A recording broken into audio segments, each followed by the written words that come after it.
Hi everyone and welcome back. The media, journalists, news reporters, editors, we've all seen them tell lie after lie.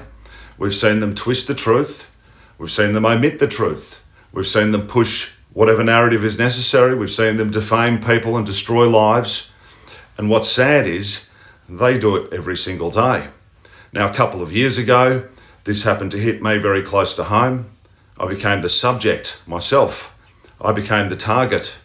A reporter who I'd never met, who knew absolutely nothing about me as a person, decided that it'd be a great idea to publish outright lies about me in a major newspaper.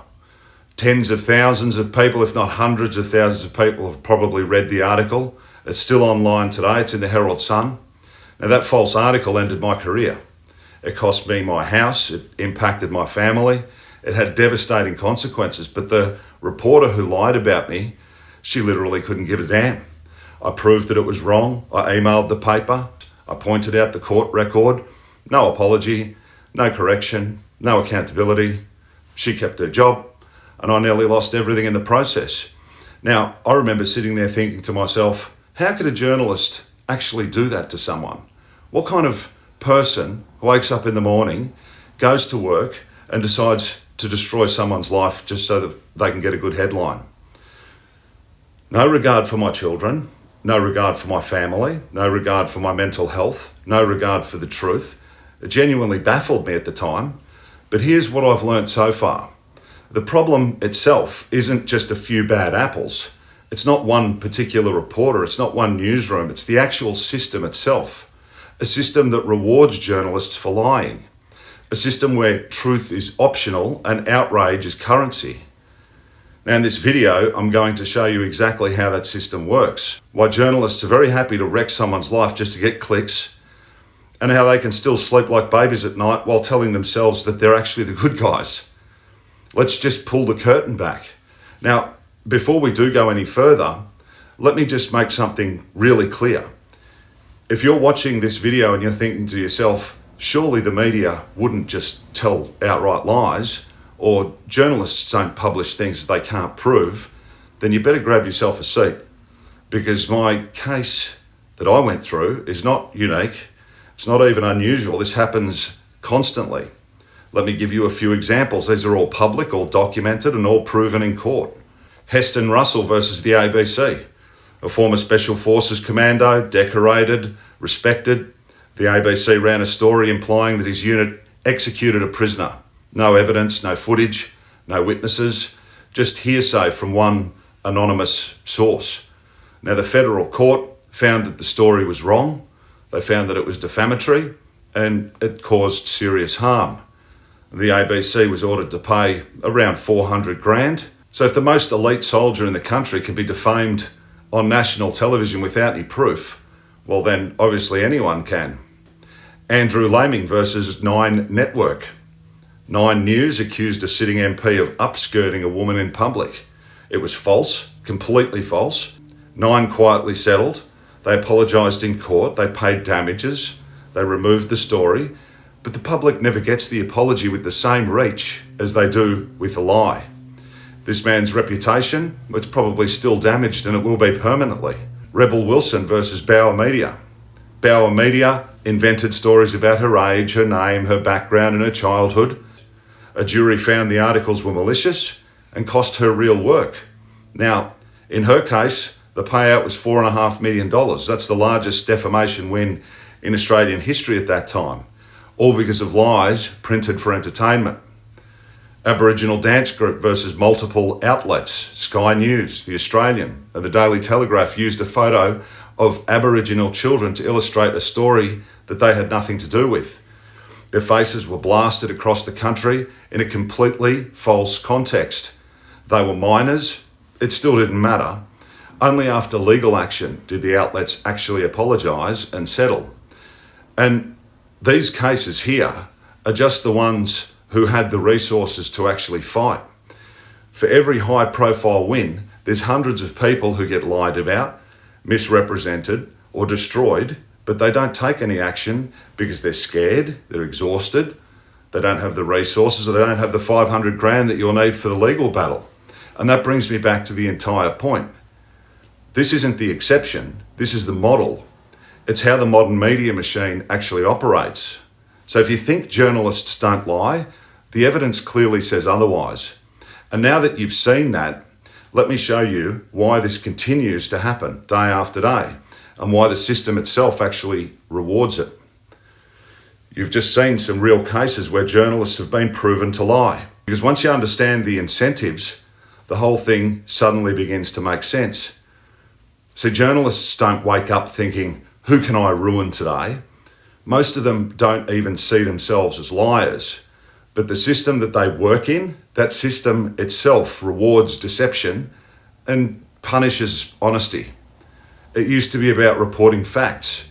Now it's about how many clicks did your story get? How much outrage did it spark? Did it trend? Did it boost subscriptions? Did advertisers like the numbers? And if a journalist files a calm, accurate story that doesn't get much attention, well, that's seen as a failure.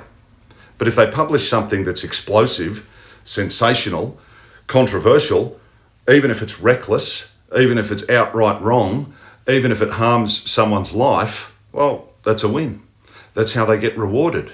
That's how they keep their job. Truth is optional. Engagement is mandatory. See, legacy media is collapsing financially. Newsrooms are understaffed. Journalists are overloaded. A single reporter might have to write 5 stories a day, meet strict time quotas, pump out content non-stop, keep traffic numbers high, break stories first. Well, what does that create? A culture of speed over accuracy, speculation over verification, and narrative over evidence. You don't have time to check facts when your editor's yelling at you saying, publish now. So they do. And when the truth comes out days later, too late. The damage is already done. Now, this is the part most people don't realise. Journalists know something that we don't. They almost never face any consequences personally. Their employer pays their legal bills. Their union defends them. Their editors back them. Their lawyers fight their battles.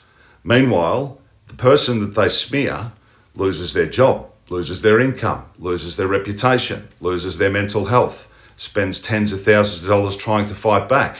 It's not a fair fight. It's never been a fair fight. So what incentive do they have to actually be careful? None. See, if they're wrong, the paper pays. If they ruin you, it's not really their problem. Journalists are trained, that's right, trained to look for narratives that fit the moment. Every newsroom has its acceptable angles. These are unspoken but enforced lines like, look, this politician's bad, find the angle. This group's dangerous, go and build the story. This issue is our editorial stance, so push it. Highlight this crime, ignore that one.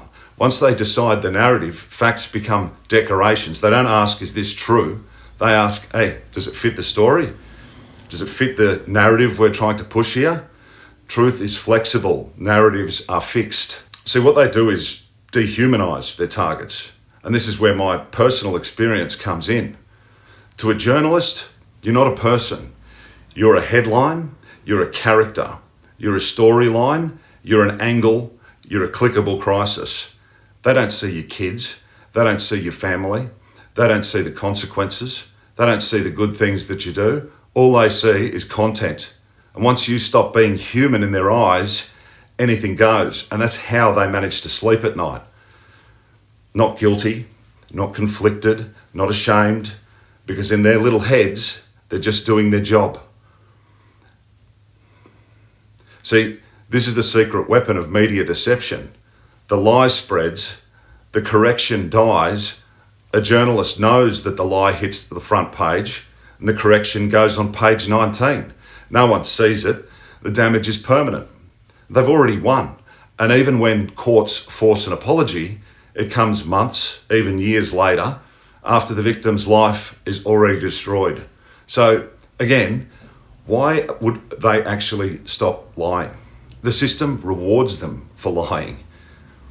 See, most journalists genuinely believe that they're part of what we might call the hero class. They see themselves as watchdogs, protectors, defenders of democracy, moral guardians, fighters of injustice. So when they smear someone, they frame it as holding them accountable, even when the story is false, even when the evidence is very thin, even when the consequences are catastrophic for that person.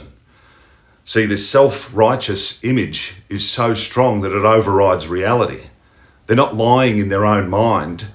In their mind, they're exposing wrongdoing, even if the wrongdoing doesn't actually exist. See, reporters hide behind the institution. This is the psychological shield they all use. It wasn't me, it was the paper, it was the newsroom, it was the editor, it was the process. In other words, I'm just a cog in the wheel. This mindset allows them to actually cause maximum damage with minimum guilt. Because if they feel like a small part of a big machine, they never feel personally responsible for the people that they actually harm. The institution becomes the scapegoat and the individual walks away clean. Reporters never see the actual aftermath. When a journalist destroys someone's reputation, they don't stay around and watch. They don't see the financial impact and collapse, the marriage that gets put under stress, the kids suffering, the anxiety attacks, the sleepless nights, the breakdowns, the lost clients, the long-term consequences. They file the story, they tick the box, they move on to the next headline.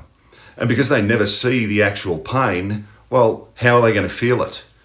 Distance is a powerful form of self-protection. What they do is they redefine the lie as just reporting.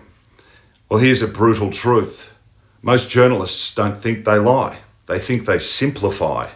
They use phrases like, it was broadly correct. It captured the essence. We were reflecting the public interest. It was technically accurate. It was what our source claimed. We reported what was said. This is how they convert a lie into what they would think is a reasonable interpretation. It's mental gymnastics, but it's very powerful. It lets them feel honest while actually being extremely dishonest. They believe the target deserved it. And look, this is quite confronting. When a journalist picks a target, they tell themselves, he must have done something. Oh, where there's smoke, there's fire, right? The public deserves to know. If he's innocent, the courts are going to sort it out. He put himself in that situation. It's victim blaming dressed up as responsibility. It's how they dehumanize the person that they're actually attacking. They turn you into a character instead of a human being. And once you just become a character, well, they can do anything that they want to you. You've got to remember that journalists surround themselves with people who think the exact same way that they do. Newsrooms become echo chambers. If everyone you work with hates the same people, mocks the same groups, uses the same language, pushes the same narratives, sees the world through the same twisted ideology, well, you stop questioning whether you're wrong. Groupthink itself is like an anesthetic. It numbs individual conscience. If everyone else approves, well, it feels right. If colleagues clap when you do a hit piece, well, you feel proud, you don't feel guilty, and approval replaces morality. They're also able to silo their conscience, two separate selves. This is the part that psychologists call moral compartmentalization. They split themselves into two versions. The work self, which is cold, detached, pragmatic, chasing stories, and then the home self, which is kind, empathetic, caring to friends and caring to family. It's the same mechanism used by call centre scam workers, online trolls, corrupt officials, propagandists, and obviously journalists. They disconnect their work actions from their personal identity, so they never feel like the actual villain, even when the damage that they do is enormous. Now, a lot of people think that journalists discover the truth, but what really happens? The editor decides the angle first a lot of the time. The journalist finds evidence to match that. You'll hear things like, we want a story on youth crime increasing. Find us an angle on the rising cost of living pressure. We need something on government failure this week. See if you can connect it to climate change. We're running a theme on extremism. Find examples. See, the story itself doesn't shape the angle shapes the story. And if the facts don't fit, they're left out. That's not journalism, that's manufacturing. Did you know that the headlines are often written before the article's even finished? And this shocks people, but it happens all the time. Why? Because the headline is the product, the story is the packaging. A headline that makes people angry, makes them afraid, it's going to be prioritised over a headline that tells the truth. And once the headline's locked in, the rest of the article bends around it. That's why you get misleading headlines, sensational claims, exaggerations, half-truths, emotional hooks. The headline controls the narrative, not the facts. So journalists are trained to use emotional manipulation. This isn't an insult, it's a literal thing. Formal training. They're taught how to frame a quote, choose photos that trigger emotion, create urgency, pick words that activate fear. You'll hear surge, crisis, chaos, chilling. Write in a way that bypasses logic and hits instinct, because emotion equals clicks. Clicks equals revenue. Revenue equals job security. A journalist who writes calmly will be replaced by one who can write provocatively. Advertisers and sponsors, they also influence what gets reported. Here's something that the public rarely hears. News outlets don't bite the hand that feeds them, okay? If a major advertiser doesn't like a story, the story is going to die. If a government threatens to pull funding, well, the angle will change. If a powerful institution complains, coverage will soften. This isn't conspiracy, it's a commercial reality. You don't attack the companies that keep your business going. You shape stories around them instead. Balance doesn't mean truth, it means optics. Journalists are trained that balanced reporting means one quote from one side, one quote from the other, then push the angle that your editor wants anyway. And this creates the illusion of fairness without actually being fair. It's like giving someone a parachute after you've already pushed them out through the plane door. Negative stories outperform positive ones by a mile. This is a dirty secret. Bad news is profitable, big time. Scandals, crime, outrage, controversy, division, personal destruction, all outperform nuance, accuracy, context, fairness. A reporter who destroys someone is much more valuable than a reporter who tells a calm, accurate story. That's why the media acts the way that it does. See, if the story hurts someone, that's not a bug, it's actually a feature. That sounds cruel, but it's true. A ruined reputation creates far more views than a fair and equal and balanced report. A public humiliation is much more shareable than a correction. A destroyed career is a case study that could be recycled for years in a broken media ecosystem. Truth doesn't maximise revenue, damage does. See, nobody inside the newsroom gets punished for lying. If a journalist destroys a life, the paper might apologise, you might get that. If you push it, the company might pay some kind of settlement if you're taken through the courts, but the legal team handles it. The journalist just moves on. The story stays online anyway. The victim is left to rebuild all alone. They don't get any punishment, no accountability, no consequences. So why would the behaviour stop if the system protects the behaviour? The media lies because they think the truth doesn't pay the bills. In their minds, outrage sells, nuance doesn't. Truth is quite slow to them. Truth is boring to them. Truth is complicated to them. Not if you're on my channel though. But lies are fast. They're emotional, they're dramatic. They grab your attention. They trigger your instincts. They make you react. They make you click. They make you comment. They make you share. Whereas a calm, accurate headline might get 1,000 views, but a false and sensational one gets 1 million. And guess which one the editor is going to want? The media is not a public service, it's a business. We forget this. See, we grew up thinking that journalism was noble, but the modern newsroom is built on advertising, subscriptions, clicks, outrage, political influence, and corporate sponsorships. I'm going to be really straight up, it's a business. And like any business, it survives by selling something. They don't sell truth, they sell attention. And attention comes from fear, from anger, from shock, not from accuracy. The real customer isn't actually the viewer, it's the advertiser. This is the ugly part. You're not the customer, you're the product. Your attention is what they sell to corporations and governments. So when a journalist publishes a lie and that lie harms you, you're not the priority, you never were.